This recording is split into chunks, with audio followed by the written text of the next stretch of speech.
नमस्कार मेरे सभी साथियों, मैं Vinod Kurmi BK competition classes में आपका हार्दिक स्वागत करता हूं।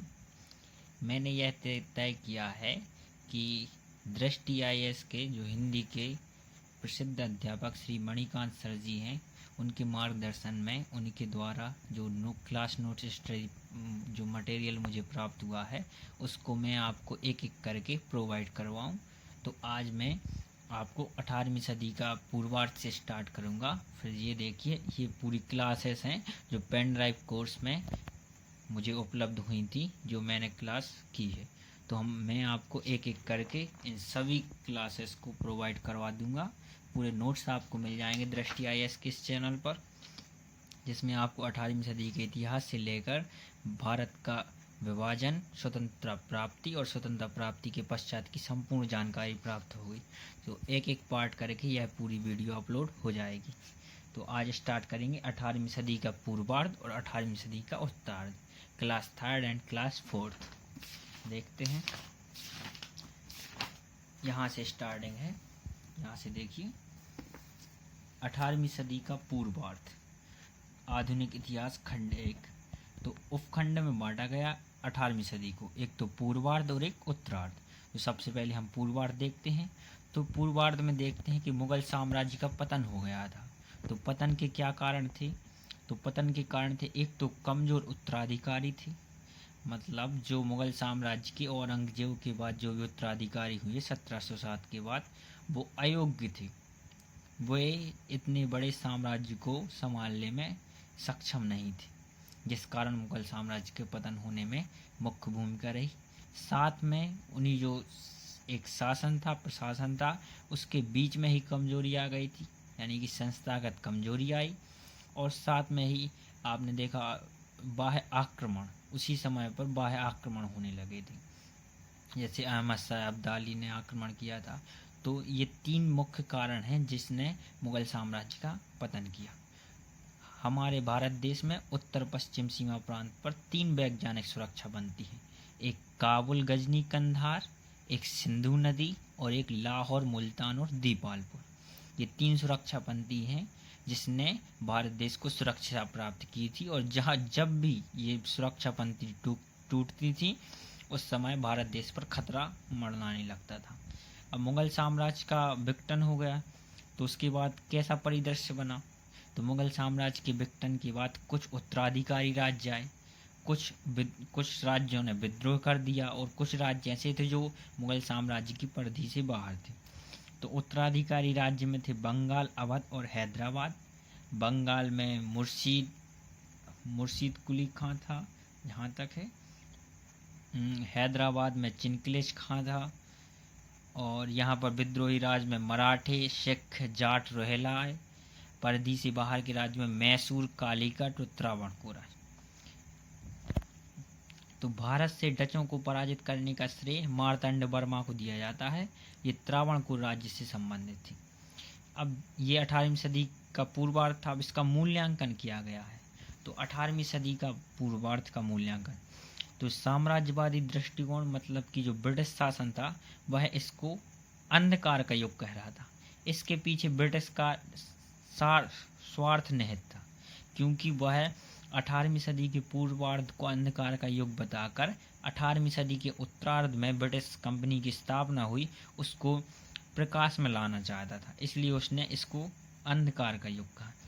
एक परंपरागत दृष्टिकोण, सामान्य दृष्टिकोण यह है कि मुगल साम्राज्य का पतन हो गया था, तो ये राजनीतिक विघटन का काल है। जबकि नवीन विचारधाराओं का जो आधुनिक दृष्टिकोण है, वो कहता है कि यह नवीन संभावना से युक्त काल है, क्योंकि इस समय अब बहुराज्य व्यवस्था भारत में कायम हो चुकी थी और पुनः विकेंद्रीकृत व्यवस्था आ गई थी और सब लोग अलग अलग शासन प्रशासन करने लगे थे। तो ये 18वीं सदी का पूर्वार्ध का मूल्यांकन है। अब यूपीएससी ने इस पर एक क्वेश्चन पूछा था कि पानीपत का तृतीय युद्ध 1761 में लड़ा गया, क्या कारण है कि इतनी अधिक साम्राज्य प्रकंपी लड़ाइयाँ पानीपत में लड़ी गई? तो उन्होंने ये पूछा था कि पानीपत में इतनी लड़ाइयाँ क्यों हुई। तो इसका आंसर, बिल्कुल सटीक आंसर सर ने बताया था कि भारत के उत्तर पश्चिम की सुरक्षा पंक्ति जब भी कमज़ोर हुई, तो आक्रमण सेना को दिल्ली तक पहुंचना आसान हुआ। हमने आपको 3 सुरक्षा पंक्ति बताई थी, वे ही हैं। तो आक्रमण सेना को दिल्ली तक पहुंचना आसान हुआ, और चूंकि पानीपत दिल्ली का प्रवेश द्वार था, इसलिए पानीपत में एक निर्णायक युद्ध अनिवार्य हो गया। मतलब जहां से ये सुरक्षा पंक्ति टूटी थी, सबसे पहले वो पंजाब पर अधिकार करते थे, और पंजाब पर अधिकार करने के बाद हरियाणा से दिल्ली जाते थे, और हरियाणा का एक मैदान था पानीपत, उससे नज़दीक दिल्ली पड़ता था। तो दिल्ली का शासक उसे पानीपत में रोक लेता था, जिस कारण से भूकंपी लड़ाइयाँ पानीपत में लड़ी गईं। इसके पॉइंट दे सकते हैं कि काबुल, गजनी, कंधार वैज्ञानिक सुरक्षा पंक्ति भारत की वैज्ञानिक सुरक्षा पंक्ति थी। इसका टूट जाना उत्तर भारत की सुरक्षा के लिए हमेशा घातक हुआ। दूसरा, उसी प्रकार सिंधु नदी दूसरी सुरक्षा पंक्ति एवं लाहौर, मुल्तान, दीपालपुर सुरक्षा पंक्ति तीसरी सुरक्षा पंक्ति के रूप में कार्य करती रही थी। अतः इन्हें टूटने का अर्थ होता आक्रमणकारी सेना का हरियाणा के मैदानी क्षेत्र से होकर आसानी से दिल्ली पहुंच जाना।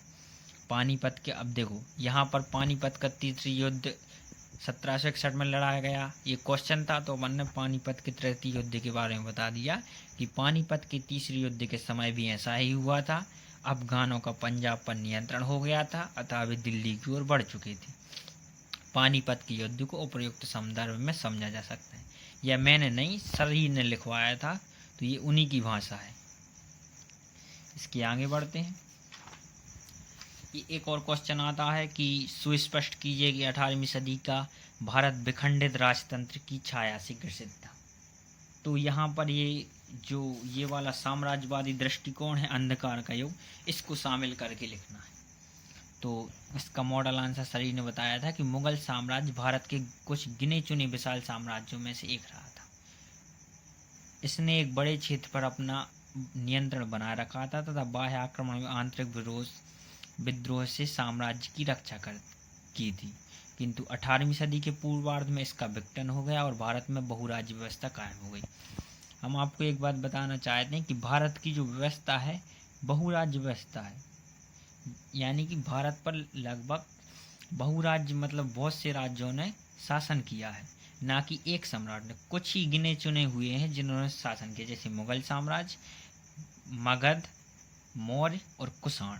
ये 3-4 साम्राज्य थे जिन्होंने वैज्ञानिक सुरक्षा पंक्ति से लेकर संपूर्ण भारत पर शासन किया था।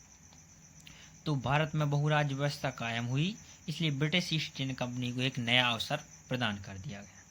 मुगल साम्राज्य के विघटन के पश्चात स्थापित होने वाले राज्य, तो आपको यही बताना है कि राजनीतिक परिदृश्य में उत्तराधिकारी राज्य, विद्रोही राज्य और परिधि से बाहर के राज्य। फिर उसके बाद लास्ट में लिखना है निष्कर्ष कि सबसे बढ़कर इन राज्यों के बीच परस्पर मतभेद एवं तनाव बना रहा था और वे ब्रिटिश कंपनी को एक समान शत्रु समझने में नाकामयाब रहे थे।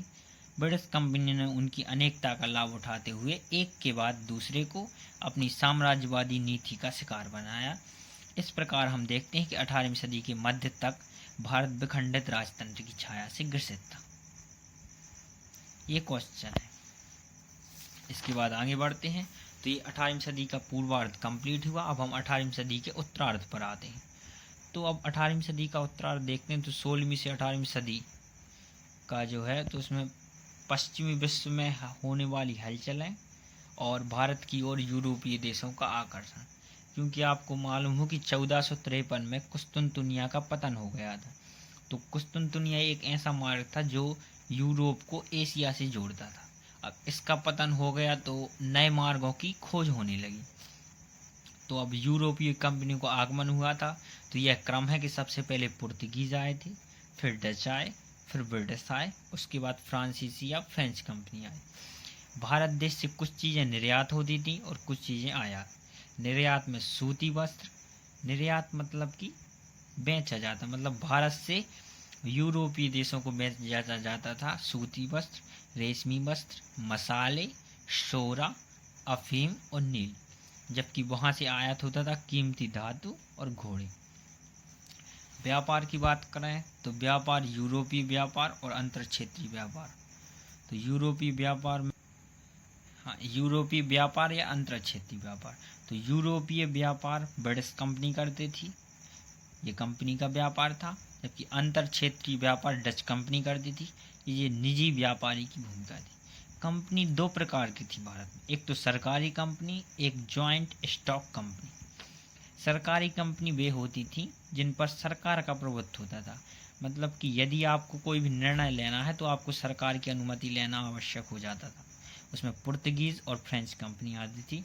जबकि जॉइंट स्टॉक कंपनी वो होती थी जो शेयर मार्केट, मतलब कि जैसा शेयर मार्केट होता है कि सबके मिलजुल कर बनी कंपनी है, तो उस प्रकार की। तो ब्रिटिश और डच उस प्रकार की कंपनी थी। और चार्टर एक्ट समझते हैं, तो चार्टर एक्ट एक प्रकार का व्यापारिक एकाधिकार है। मतलब जिस कंपनी को चार्टर मिल जाता है तो इसका मतलब यह है कि उस देश से उस कंपनी के अलावा जहां वो व्यापार करने जा रहा है उसके अलावा कोई और व्यापार करने नहीं जाएगा, तो उस देश के लिए उसको व्यापारिक एकाधिकार मिल जाता था। तो अब आपको ये मालूम होगा कि ब्रिटिश कंपनी थी वो तो एक व्यापारी कंपनी थी, लेकिन वह राजनीति में कैसे प्रवेश की, उसको क्यों करना पड़ा? तो इसके दो कारण हैं। एक तो वो खास क्षेत्र में समर्थक शासक स्थापित करना चाहते थे, और दूसरा भारतीय धन से भारतीय वस्तु की खरीद। उनकी दो इच्छाएं थी जिस कारण उन्होंने राजनीतिक में रुचि ली।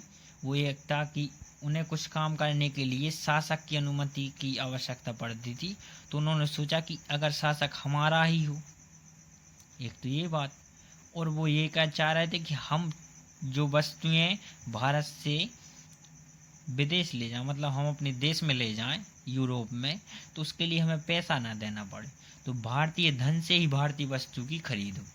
तो ये दो इच्छाएं थी जिस कारण उन्होंने राजनीतिक महत्वाकांक्षा जागृत की। अब देखते हैं कर्नाटक युद्ध। कर्नाटक युद्ध में इसकी पृष्ठभूमियां कारक क्या थी? तो फ्रेंच और ब्रिटिश दोनों कंपनियां दक्षिण भारतीय व्यापार पर अपना एकाधिकार स्थापित करना चाहती थी। ये व्यापार पर एकाधिकार स्थापित करना चाहती थी। ये साथ में विश्व के समक्ष यूरोप, मतलब ब्रिटिश और फ्रेंच में आपसी में युद्ध चल रहा था, तो इसका भी एक प्रभाव भारत पर देखने को मिला। दोनों कंपनियां भारतीय राज्यों के उत्तराधिकार के मामले में हस्तक्षेप के माध्यम से अपनी राजनीतिक महत्वाकांक्षा को पोषित कर रही थी। यह वीडियो यूपीएससी के स्टैंडर्ड से बनाई गई है, और यह बेसिक यूपीएससी है, साथ में पीएससी को भी इसमें शामिल किया गया है। इसमें मॉडर्न हिस्ट्री मणिकांत सर द्वारा पढ़ाई गई है। तो प्रथम कर्नाटक युद्ध देखते हैं 1744 से 1748। यह युद्ध यूरोप में प्रारंभ हुए ऑस्ट्रिया के उत्तराधिकार संघर्ष का विस्तार था। यह लगभग अनिर्णायक युद्ध रहा। मतलब जो प्रथम कर्नाटक युद्ध था वह ऑस्ट्रिया के उत्तराधिकार से संघर्ष का विस्तार था। द्वितीय कर्नाटक युद्ध 1749 से 54 तक लड़ा गया। यह हैदराबाद और कर्नाटक राज्य के उत्तराधिकार के मामले और उसमें फ्रेंच में ब्रिटिश कंपनियों की भागीदारी के कारण हुआ था। यह युद्ध हैदराबाद पर फ्रेंच आधिपत्य तथा कर्नाटक पर ब्रिटिश आधिपत्य के साथ समाप्त हुआ। जो द्वितीय कर्नाटक युद्ध था उसमें हैदराबाद पर फ्रेंच का आधिपत्य हो गया और कर्नाटक पर ब्रिटिश का आधिपत्य हो गया। तृतीय कर्नाटक युद्ध 1758 से 1763 के बीच लड़ा गया। यह सप्तवर्षीय युद्ध का भाग था जो यूरोप में प्रारंभ हुआ। जहाँ से यूरोप में युद्ध प्रारंभ हुआ, भारत में भी आपसी मतभेद होने लगे और यहाँ भी युद्ध प्रारंभ हो गया। और इस युद्ध में फ्रांस ने भारत में अपनी स्थिति खो दी। बांडीवास का युद्ध हुआ 1760 में, उसमें फ्रेंच अपनी निर्णायक रूप से पराजित हुआ। अब आगे देखते हैं, तो ये कर्नाटक युद्ध हो गया। अब कर्नाटक युद्ध में ब्रिटिश को सफलता मिली, लेकिन उसके कारण क्या थे ब्रिटिश को सफलता मिलने के? तो ब्रिटिश को सफलता मिलने के कारण थे कि ब्रिटिश कंपनी व्यावसायिक रूप से अधिक पेशेवर और सफल थी। दूसरी बात कि ब्रिटिश कंपनी एक ज्वाइंट स्टॉक कंपनी थी, मतलब इस पर सरकार का अनुचित हस्तक्षेप कम था, जबकि फ्रांसीसी कंपनी हमने देखा था कि वह सरकारी कंपनी थी। ब्रिटिश कंपनी को सक्षम अधिकारियों जैसे क्लाइव और सर आयरकूट की सेवा मिली, जबकि आप देखते हैं फ्रेंच कंपनी में सिर्फ डुप्ले ही था। बंगाल के संसाधनों ने ब्रिटिश कंपनी को लाभान्वित किया। आप देखते हैं कि 1757 में प्लासी का युद्ध हो गया था, जिस कारण बंगाल पर ब्रिटिश का अप्रत्यक्ष रूप से अधिकार हो गया था, जिस उसने भी इसमें सहायता प्रदान की। तो ये हो गए कर्नाटक युद्ध। तीनों कर्नाटक युद्ध, उनके कारण और ब्रिटिश को सफलता मिलने के भी कारण। अब हम बंगाल पर आते हैं। तो बंगाल का नवाब और कंपनी के मध्य विवाद के क्या कारण थे, सबसे पहले ये देखते हैं। तो दस्तक का दुरुपयोग हो रहा था। जो ब्रिटिश कंपनी थे, ब्रिटिश कंपनी के लोग थे, ये दस्तक का दुरुपयोग कर रहे थे। दस्तक क्या है? दस्तक एक शुल्क मुक्त व्यापार के लिए एक प्रकार का अनुमति पत्र है। मतलब जिसको भी दस्तक मिल गया, इसका मतलब है कि वह इस विशेष क्षेत्र में बिना शुल्क के व्यापार कर सकता है। ये नवाब की अनुमति रूप एक पत्र था। तो इसका दुरुपयोग किया जा रहा था। वो कैसे किया जा रहा था? एक तो कंपनी के अधिकारियों के द्वारा निजी व्यापार के लिए दस्तक का उपयोग किया जा रहा था, और दूसरा भारतीय व्यापारियों को दस्तक बेचना। तो ये दो कारण थे। दूसरा, नए नवाब सिराजुद्दौला ब्रिटिश के व्यवहार से नाराज थे। सिराजुद्दौला, ये कंफ्यूज हो जाते, सिराजुद्दौला शुजाउद्दौला। तो ध्यान रखना, जो नवाब थे सिराजुद्दौला ब्रिटिश के व्यवहार से नाराज थे। इसके बाद फोर्ट विलियम की किलेबंदी का मुद्दा और 1756 में नवाब द्वारा फोर्ट विलियम पर आक्रमण किया गया। तो फोर्ट विलियम किला भी एक मुद्दा बन गया था। ब्रिटिश बंगाल में अपने लाभ से समझौता नहीं करना चाहते थे, और साथ में नवाब के अंतर्गत ब्रिटिश कंपनी ने 1757 में चंद्रनगर के फ्रांसीसी क्षेत्र पर विजय प्राप्त कर ली। इन्होंने ब्रिटिश कंपनी ने 1757 में चंद्रनगर किले पर विजय प्राप्त कर ली, जबकि नवाब इसका विरोध कर रहा था। तो ये 5 कारण थे जिसने नवाब और कंपनी के मध्य विवाद खड़ा कर दिया। तो प्लासी का युद्ध हो गया। प्लासी का युद्ध एक प्रकार की साजिश थी। तो अब प्लासी का युद्ध का प्रभाव क्या हुआ? बंगाल के नवाब पर अपना वर्चस्व स्थापित कर लिया ब्रिटिश कंपनी ने। कंपनी बंगाल के व्यापार के वित्त पोषण के लिए बृहद संसाधन प्राप्त कर सकी। ब्रिटिश कंपनी अपने यूरोपियन प्रतिद्वंदियों को बंगाल से बाहर कर सकी। ये थे प्लासी युद्ध के प्रभाव। एक तो नवाब अब कठपुतली बन गया। दूसरा, कंपनी बंगाल के व्यापार के वित्त पोषण के लिए बृहद संसाधन प्राप्त कर सकी, और यूरोपीय प्रतिद्वंदियों को बंगाल से बाहर निकाला गया। ये मीर जाफर बना था। अब मीर जाफर के बाद ब्रिटिश कंपनी ने मीर कासिम को बनाया बंगाल का शासक नवाब। तो मीर कासिम एक नए नवाब मीर कासिम और कंपनी के मध्य संघर्ष। अब प्लासी का युद्ध हो गया 1757 में। अब आते हैं बक्सर के युद्ध पर। तो संघर्ष कैसा हुआ पहले ये देखते हैं। जो नया नवाब था मीर कासिम, ये मीर जाफर से थोड़ा अलग था। ये स्वतंत्र शासक की भांति व्यवहार करने की दृढ़ प्रतिज्ञा था। इसने क्या किया? अपनी राजधानी परिवर्तन की। सबसे पहले ब्रिटिश के अनियंत्रित, मतलब कि जो उस पर अधिकार बता रहे थे, इसको दूर करने के लिए और थोड़ा दूर होने के लिए ब्रिटिश से, इसने मुर्शिदाबाद से मुंगेर बिहार में है, तो वहाँ पर अपनी राजधानी परिवर्तन कर ली। दूसरा, गन फैक्ट्री की स्थापित की। तीसरा, शाह आलम द्वितीय से शासन में मदद मांगी। तो ये 3 कारण थे। और साथ में दूसरा उसने क्या किया कि दस्तक के दुरुपयोग पर अंकुश लगा दिया। तो ये थे नया जो नवाब था मीर कासिम, इसने जो नई पहल की थी। तो अब इसके विरोध में बक्सर के युद्ध के क्या कारण थे? तो बक्सर के युद्ध में एक तो दस्तक का दुरुपयोग हो रहा था। एक यह तय नहीं हो पा रहा था कि बंगाल का शासक कौन है, क्योंकि प्रत्यक्ष रूप से तो नवाब था, लेकिन उस पर शासन ब्रिटिश कंपनी कर रही थी, और साथ में ब्रिटिश व्यापारियों के व्यवहार से असंतोष। तो ये 3 कारण थे जिसने बक्सर का युद्ध लड़ा। 22 अक्टूबर 1764 को बक्सर का युद्ध हुआ। अब बक्सर के युद्ध में एक तरफ से अवध के नवाब शाह आलम द्वितीय और मीर कासिम, तीनों की सेना, और एक तरफ ब्रिटिश कंपनी की सेना ने युद्ध लड़ा। उसमें ब्रिटिश कंपनी की जीत हुई। तो अब इसके महत्व देखते हैं। तो ब्रिटिश बक्सर के युद्ध का महत्व, प्लासी की विजय की पुष्टि हुई। मतलब प्लासी का युद्ध था वो एक विश्वासघात था, लेकिन बक्सर के युद्ध ने यह तय कर दिया कि ब्रिटिश कंपनी की सैनिक सर्वोच्चता उच्च है। बंगाल का नवाब पूरी तरह से कंपनी के नियंत्रण में आ गया।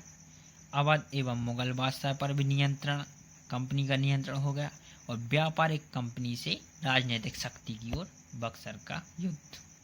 मतलब बक्सर के युद्ध में अंग्रेजी जो ईस्ट इंडिया कंपनी थी वो व्यापारिक कंपनी से राजनीतिक शक्ति की ओर आई, क्योंकि इसके बाद कंपनी को बंगाल की दीवानी प्राप्त हुई। तो ये थे बक्सर के युद्ध का महत्व। अब यूपीएससी में कुछ क्वेश्चन पूछे जाते हैं, वो इस प्रकार है, ये सब शरीर ने लिखवाए हैं। एक क्वेश्चन है कि प्लासी का युद्ध एक युद्ध नहीं वरन एक बड़ा विश्वासघात था, परंतु इसने भारतीय इतिहास की दिशा अवश्य बदल दी। तो टिप्पणी कीजिए। तो आपको बताना है कि प्लासी का युद्ध क्या था। एक क्रिकेट मैच फिक्सिंग, जैसे क्रिकेट मैच फिक्सिंग होता है कि पहले से ही परिणाम तय है कि कौन जीतेगा, तो ये उस प्रकार का था। तो उसमें भारतीय इतिहास को कैसी दिशा दी। एक तो व्यापारिक कंपनी से राजनीतिक शक्ति बन गई, दूसरा बंगाल के संसाधन प्राप्त हो गए जिसने कर्नाटक युद्ध में विजय प्राप्त की, और तीसरा एक बड़ी सेना का निर्माण संभव हुआ जो आगे चलकर भारत की सर्वोच्च शक्ति के रूप में स्थापित हो गई। अब इसका कंक्लूजन में आप दे सकते हैं कि यह इतिहास की विडंबना है कि जहाँ प्राचीन काल एवं मध्यकाल में मौर्य एवं मुगलों ने एक बड़ा साम्राज्य स्थापित किया था, वहीं आधुनिक काल में एक विदेशी कंपनी भारत में साम्राज्य निर्माता बनी एवं कंपनी बहादुर के नाम से जानी गई। एक दूसरा क्वेश्चन ये है कि पानीपत का तृतीय युद्ध 1761 में हुआ था, जहाँ यह सिद्ध करना चाहा था कि भारत पर कौन शासन नहीं करने जा रहा।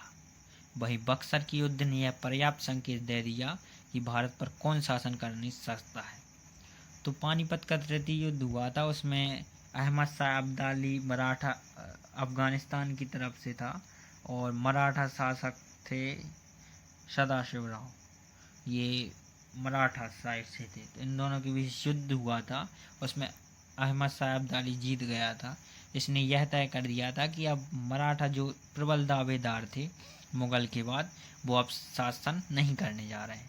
तो 1760 का दशक भारतीय इतिहास में अत्यधिक महत्वपूर्ण है, जहां 1761 में पानीपत के तृतीय युद्ध ने मुगल साम्राज्य के विकल्प के रूप में मराठों की दावेदारी लगभग समाप्त कर दी। वहीं 1764 में बक्सर के युद्ध ने यह संकेत दे दिया कि भारत की भावी शक्ति कोई भारतीय राजवंश नहीं बल्कि एक विदेशी company British east India company हो सकती है। पॉइंट में दे सकते कि पानीपत के तृतीय युद्ध में यह कहा जाता है कि इसने यह तय कर दिया कि भारत पर कौन शासन नहीं करने जा रहा है। इस युद्ध के पश्चात अहमद शाह अब्दाली अफगानिस्तान की ओर वापस लौट गए और दूसरी ओर मराठा दक्षिण की ओर वापस लौट गए। बक्सर के युद्ध ने ब्रिटिश कंपनी की प्रगति की दिशा तय कर दी। बंगाल के नवाब पर इस कंपनी का संपूर्ण शासन स्थापित हो गया। कंपनी को बंगाल की दीवानी प्राप्त हुई जिससे कंपनी का निवेश बढ़ गया। बंगाल पर ही नहीं अवध तथा मुगल बादशाह शाह आलम द्वितीय पर भी ब्रिटिश का वर्चस्व हो गया। अतः बक्सर के युद्ध ने ब्रिटिश कंपनी के लिए वह आधारशिला निर्मित कर दी जिस पर ब्रिटिश का भावी साम्राज्य निर्मित हो गया। तो एक ये क्वेश्चन है। एक लास्ट क्वेश्चन और है कि रॉबर्ट क्लाइव एक साम्राज्य का प्रयोजक तो नहीं था बल्कि एक ऐसा प्रयोगकर्ता था जिसने उसके कुछ अंश को उद्घाटित कर दिया। टिप्पणी कीजिए। तो अब बता सकते हैं रॉबर्ट क्लाइव के बारे में। चूंकि रॉबर्ट क्लाइव 1765 से 1767 तक रहा, तो उस समय ब्रिटिश कंपनी एक व्यापारिक कंपनी से राजनीतिक क्षेत्र की ओर लौटी थी। अब राजनीतिक क्षेत्र की ओर में अभी प्रवेश किया था, इसलिए उसके सामने बहुत सी चुनौती देने वाली सक्षम कंपनियां स्थापित थी। तो बहुत से क्षेत्र थे जो उसको चुनौती दे सकते थे। तो उसने क्या काम किया, एक तो भारतीय शासकों के आपसी फूट का लाभ उठाया, दूसरा भारतीय सिपाही को पश्चिमी मॉडल पर प्रशिक्षण दिया, मतलब उन्होंने काला अंग्रेज बनाया, और तीसरा बंगाल की दीवानी मिलने के पश्चात निवेश की समस्या का हल किया। तो इस प्रकार रॉबर्ट क्लाइव के प्रयोगों ने ब्रिटिश सत्ता की प्रगति में राय दिखाई एवं मुगल साम्राज्य को भी विस्थापित करने का प्रयास किया। तो ये था 18वीं सदी का पूर्वार्ध और उत्तरार्ध। अब आगे उपनिवेशवाद पर आएंगे। तो उपनिवेशवाद में उसका वाणिज्यिक चरण, उसके बाद औद्योगिक चरण और वित्तीय चरण को देखते हुए राष्ट्रवाद पर आएंगे। तो राष्ट्रवाद पूरा करते हुए एक एक करते हुए फिर स्वतंत्रता, और स्वतंत्रता के बाद स्वतंत्र उत्तर भारत। तो ये दृष्टि IAS के मणिकांत सर जी के नोट्स थे जो मैंने आपको एक एक करके प्रोवाइड करवा रहे हैं। यदि आपको वीडियो अच्छी लग रही हो और आपको ये नोट्स पसंद आ रहे हो तो वीडियो को लाइक कीजिए, चैनल को सब्सक्राइब कीजिए और ज़्यादा से ज़्यादा शेयर कीजिए अपने फ्रेंड्सों में। Thank you so much. Thank you.